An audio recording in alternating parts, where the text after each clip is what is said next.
Hello and welcome to our staff permissions tutorial.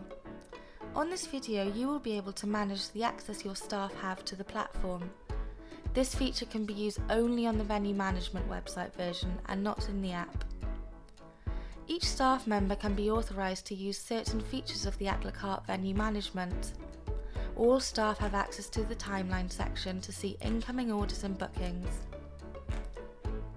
The first profile that shows up is the account creator, marked as owner, who has full access to the whole platform and the only one with access to the staff section.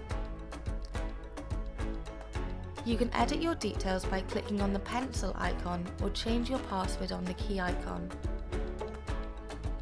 Owners can add a staff member by clicking the plus icon on the lower right side of the screen. Here you can add a profile picture, name, email address and phone number. Click on the permissions you want to give them access to. Bookings will allow them to manage the bookings and table plan.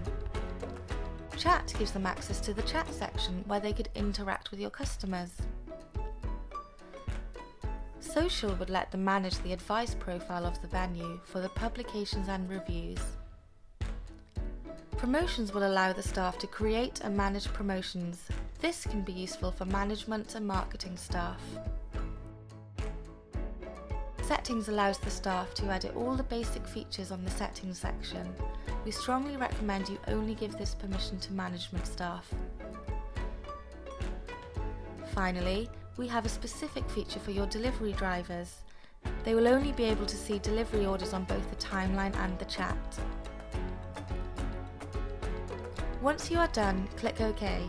The staff member will receive an email to finalise the account by creating a password. It must contain a capital letter, a number and a special character. Once they are done, they will have access to the venue management on both the website and the app by using their own credentials to log in with just the allowed features. And that's all.